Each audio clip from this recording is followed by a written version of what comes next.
What does it mean to be a vulnerable Christian man? Walking through life weak and powerless is not what Jesus had in mind for us. It's time to fight. It's time to get comfortable being uncomfortable.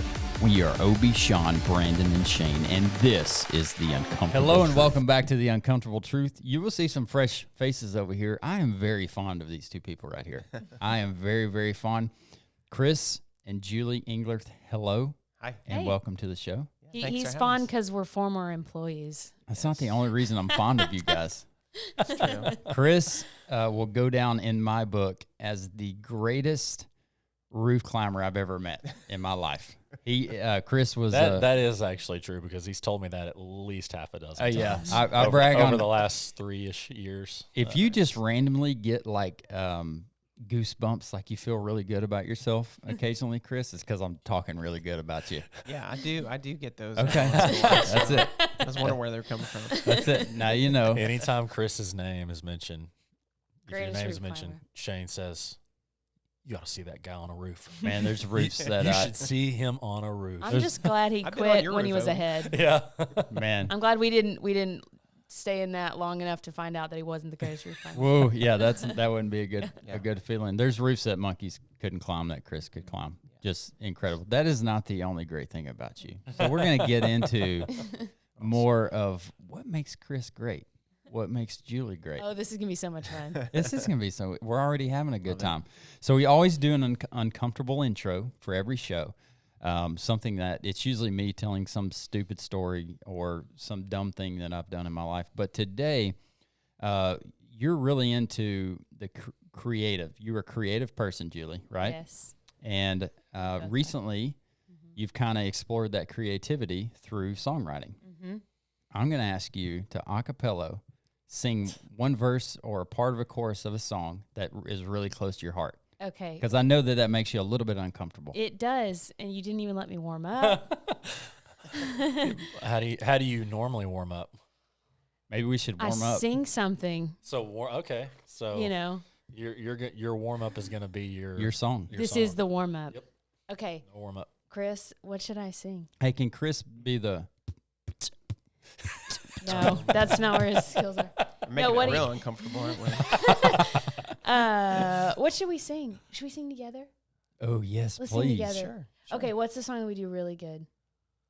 Something I sing lead and you harmonize. Man, now I'm on the spot. Okay. Yeah. Let's do. Sing Hey, every week. let's Oh, do. We could do worthy, or we could do. Sure. Is that a good one? Yeah. Okay, but you got to give me the key.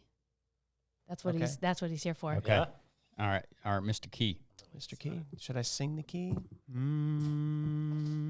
Yeah. I think that's D. Should be. Okay. Should That's I D. do? I don't know if that was F. Can or y'all see the Q. fear in my face? This is an uncomfortable intro. Yes. I'm Okay.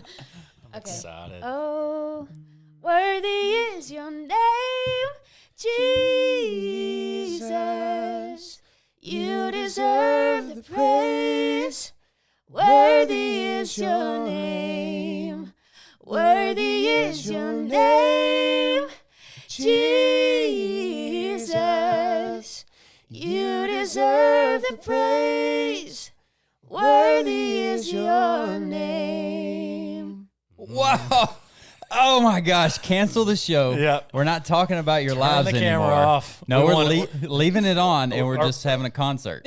But I that was amazing. Oh, that was so awesome. you. Thank you. That was awesome. With no warm-up? Like, you don't need a warm-up. Yeah, we get reps every week. I mean, we're singing every That's week. what we do. it's- That's like telling a 14-year-old, hey, you need to stretch before your baseball game. He's like, Coach, I'm already loose. I'm 14. Am I smiling?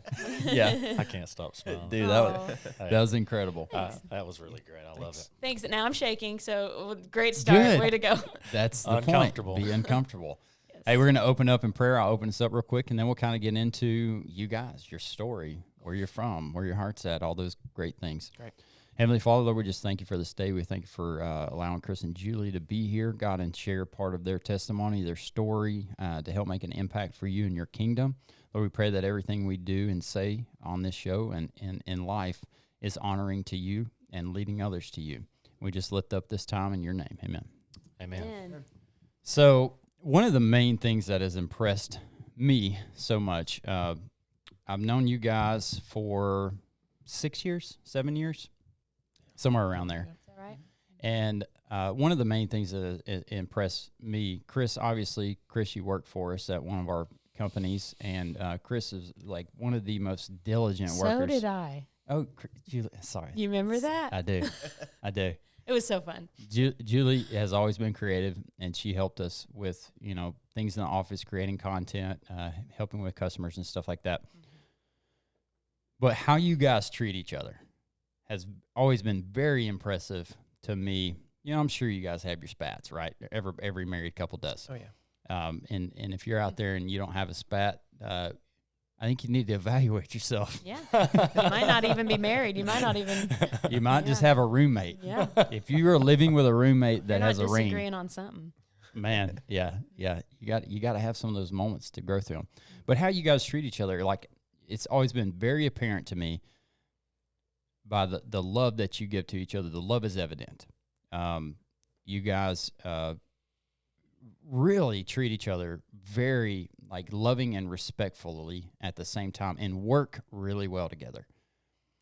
So you asked me, Shane, what are we going to talk about? And I was like, I don't know. We just wing everything that we do, or I do. Obie's a planner. A little bit.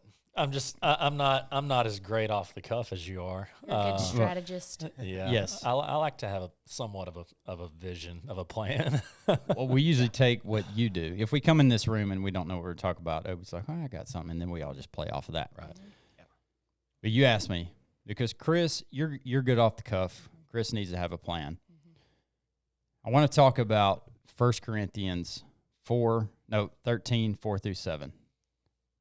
And that is, love is patient and kind. Love is not jealous or boastful or proud or rude. It does not demand its own way. It's not irritable, and it keeps no record of being wronged. It does not rejoice about injustice, but rejoices whenever the truth wins out. Love never gives up, never loses faith, is always hopeful, and endures through every circumstance. What does that mean to you guys? Personally, let's get deep here. Wow. The first sentence or the last sentence? All of it. Yeah. That's deep. There's so many. We had heard a message when we went to Dallas on this, and he broke it down, and it was like an hour and 20 of preaching. So it's very detailed, but to me, I think our faith in who we serve and the way that we serve is important to us. Living a life of service to God and to the people that He entrusts us to is so important.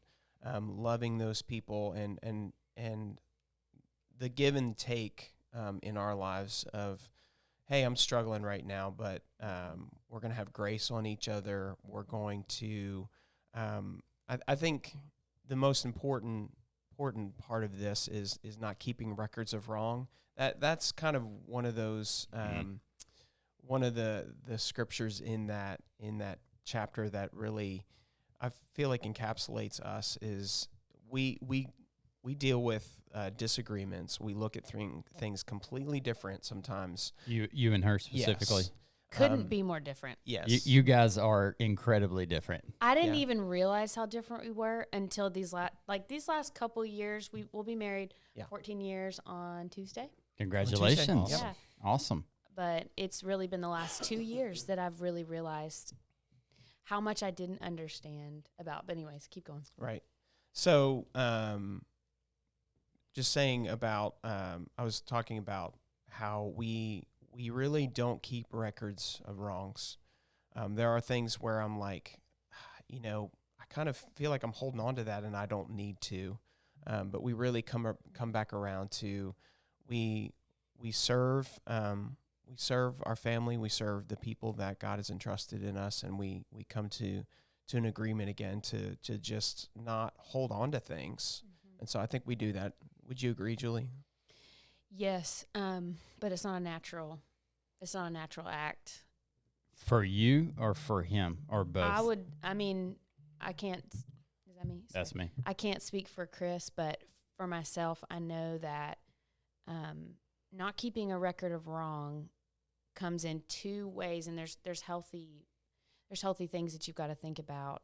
one is it's just the natural friction of two people being close to one another. Those little things can build up into resentment. And that's where those are the things that I say, oh, I'm not going to let that stack up. It doesn't have anything deeper rooted in it. It's just the natural life of two extremely different people living a life together, and me saying, you know what? He doesn't see that belt on the floor. This is several years ago, but just a very like a mom-wife kind of story. But one day I was cleaning up, saw the belt on the floor. I mean, After spanking our children. No. We discipline our children here in East Texas. Yes, we do. We teach them the way to go. I was by myself. He wasn't there. And I felt the whole response in me of frustration. I was mad, all that kind of stuff. It wasn't any deeper than that, but it was however many years we've been married of that belt being on the floor, right? Yeah. It was just that one day. Yeah. And you'd had enough. And it was like, and I was frustrated, and we've talked, I'll mention things, and then for some reason, it was one of those moments where I could hear the Lord speaking to me, and he said, why don't you just say yes to picking up that belt for the rest of your life? Just go ahead and say yes to it. And I just kind of let go of the like, I could either keep getting more and more frustrated, or I can just go ahead and let go and just lean into, this is how it's going to be. And it wasn't a sad feeling. It wasn't like, oh no, my life's about to suck because I have to pick up a belt. I was like, no, it's just really not that big of a deal, and I'm happy to serve him. So those are like the little things. That's awesome. When it comes to big stuff, like emotional things are happening, and, either I'm taking something from him emotionally time after time, or it's happening and there's something rooted there and it keeps coming up. Keeping no record of wrong does not mean denying that something has happened and we need to work through it. Agreed. You have to acknowledge it. But if you that whole like, we're on the same team, we want the same thing. Something about that phrase, when I say, I want the same thing that you do, it dissolves a lot of the tension of like when you're disagreeing on something. But then you can deal with something that has either caused hurt in the past. Like, there's healing that can come through talking about it. And so there's times that have done that. But once we do that, once there's that moment of like, I see it, I see what you were trying to say, and I see from your perspective, and I'm really sorry that I hurt you, with no explanations, no justifications. Yeah. No, I'm sorry if I hurt you. No. If you're telling me that I hurt you, then I'm sorry that I hurt you. Yeah. Once that moment happens. In sincerity. Absolutely. And in true humility. Yeah, that is true humility. That's when the intentional commitment to say, that moment no longer gets brought up. Like if you're measuring your marriage on a level of 1 to 100, right? When those moments happen, you level up. Oh, big time. Yeah, for sure. Big time. And they're so important to go through those and be honest and humble about them, because it is really easy to look at that bill and say, dadgummit, I've been dealing with this. He must not love me. Yeah. I've told him 100 times. Yeah. That's where it goes until you knock it down and say no. That's right. Have you guys ever read the book Sacred Marriage? No. Who's it? It's Gary Thomas, I think. I think I've heard of it. I'm probably halfway through it right now. And my uncle gave it to me, and it's been sitting on my nightstand for 6 months, and I finally picked it up and started reading it, and now I can't put it down. And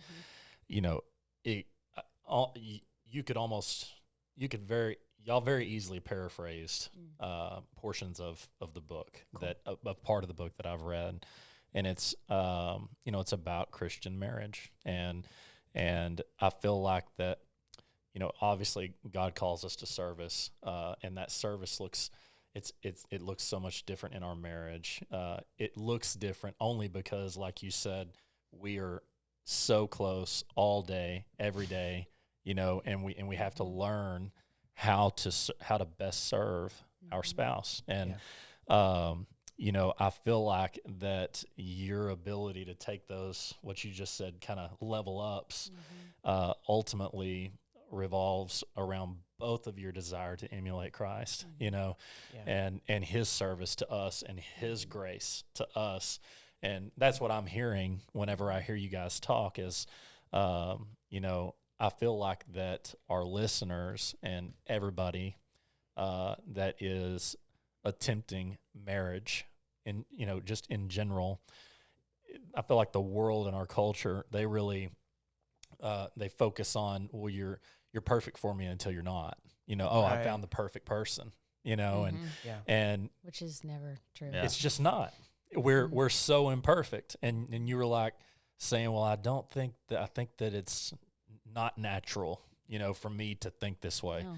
I think that it's probably not natural for anybody. Yeah. We're naturally Mhm. inclined to think about me, the guy in the mirror, the person in Right. the mirror, Yes. and to think and to put Yeah. that service, to think maybe I'm just supposed to pick this belt up for the rest of my life. Right. For sure. That is such an awesome So the statement. question I want to ask you, Chris, is hearing that we're gonna stay with the belt. Hearing that, how does that make you feel about the belt? Hearing what she's willing to sacrifice, how does that make you feel? Right. I think it can go one of two ways, or two thoughts are, I should probably pick up my belt more often. Okay. Okay, Or- but hold or on. kinda Into keep- the story, I don't know the last time I've seen the belt. Okay. That's where I'm trying to go. Okay, sorry. Right. Now you're Yeah. not in trouble. Okay. Punchline. But also, I think it's knowing that she serves me, being aware of like, well, yeah, she picked that up, but also being aware of like when there's something that a failed expectation of mine that she's not doing, I should be like, you know what? She serves me, I should probably serve back Yeah. without question, without, hey,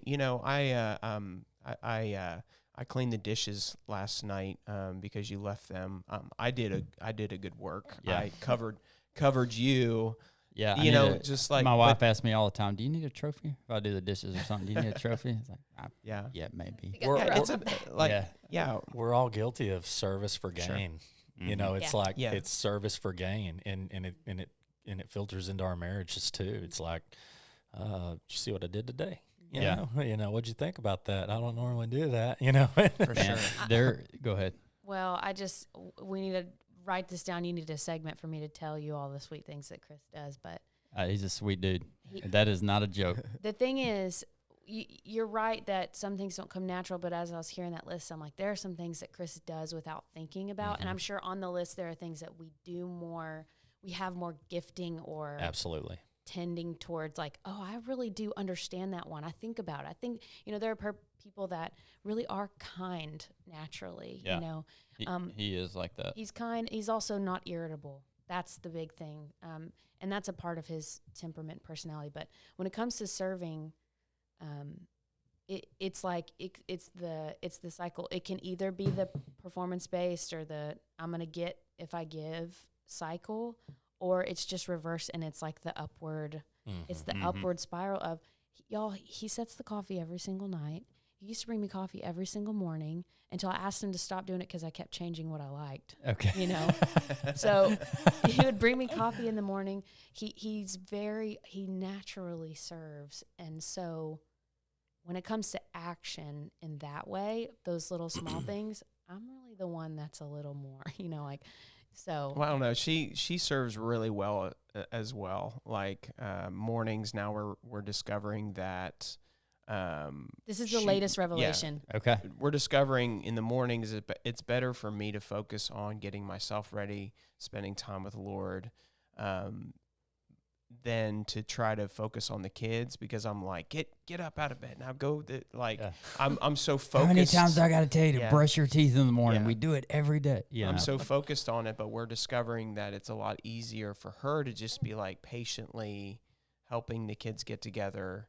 And then I take the kids to school, and then she gives her time to get herself ready. So we're discovering. So all that to say, she does an amazing job of being able to focus on things without being overwhelmed. She's a high capacity leader, high capacity person at home. She's not even a housewife because she does work outside of the house. Those discoveries, though, they just don't happen unless you're both unless you're both in service to one another. You know. Yeah, it's an intentional deal. Yeah. So when you have this marriage like this, there's something special. There's something that changes in you when someone else offers you sacrificial love. Mm-hmm. And that's what Jesus did for us. Mm-hmm. But it's when we realize it that it changes us. Yeah. Yep. Not when the action is made, although the action is very important. It's the most important. Mm-hmm. Right. But we have to realize that. Mm-hmm. I agree. That's a good point. I think we're in ministry together. That's really what we do. We work together, so it feels like we're together all the time. Yeah, let's shift into what you actually. What's what your you day guys do? What's your day to day look like? Day to day. That's a tricky question. Big picture. Big picture. Kind of connecting with people daily. I connect with our. What's your title? What's my title? I'm a worship pastor. There you go. There we Okay, go. at High Ridge High Church Ridge here in Longview. Yep. And what's your title? I don't even know. I work under him. I serve the worship team. I lead with him. Okay. And I direct large events at the church. Okay. and stuff like that. Yeah. Awesome. Mhm. So you guys wake up, you get the kids ready I wake up and I go work out. And Okay. then I get back. and- before Yeah. the kids get up. yes. Okay. Yep. Y'all, I'm telling you, this is new. This is 2 weeks new. This is good. Not New is that- good, fresh. Like, Yes. I've been working out for a year early in the morning. That's been I am such a night owl. But just now we kind of figured out that our rhythm works if we don't try to tag team in the morning with the kids. Okay. I was like, if you'll just let me focus on feeding the kids, doing their lunch, and keeping it peaceful, you take care of yourself, and I know that you've got the time to spend time with the Lord and get yourself ready with no other responsibilities, then you can get them out of the house and don't come back. I said, you can't come back. And if you come back to switch the keys, don't talk to me. Okay. Yeah. It works really well. That's your time. That's my time to spend time with the Lord, eat my breakfast, start getting ready for the day, and then get to the office. And so, but that's the routine. But This is good stuff. And Yeah. the It's super 2 week fun. routine so far is showing to be successful. Smooth. Well, and here's what had to shift. This is really practical, but I work part-time at the church. I've been coming in at 9 forever. This summer, I was able to come in at 10 because we did more stuff in the evening. But I sat down and talked with my boss. When school started, I said, Doug, I think if I can come in at 10 o'clock, I think everything's going to run a lot smoother. I'm going to be more mentally ready. Chris is going to be more ready. We're going to be able to hit the day better. And our executive pastor, who's fantastic, one of the greatest leaders, so smart, he said what he says a lot. He said, I don't care what you do. As long as you, he said, I trust you. You're amazing. You know, I trust you to manage your time the way you need to manage it, which was really great. And so I was like, all right, well, let's try it out and let's just see. And if we've got issues, then we'll figure something else out. And so far it's been fantastic for the school. Man, for the that's school cool. time. That's cool. All right, Yeah. so we're going to end that show right here. Chris and Julie will be on the next episode, so don't miss out. There's a lot of nuggets coming up. We don't even know what we're going to talk about yet, but there will be some nuggets. Part 2. Part 2. We appreciate you joining us. Help us reach more people for Jesus by hitting that like, share, subscribe on YouTube, iTunes, Spotify, wherever you're at. Help us reach more people for Jesus. Go out and kick the day in the face, and we'll catch you on the next one.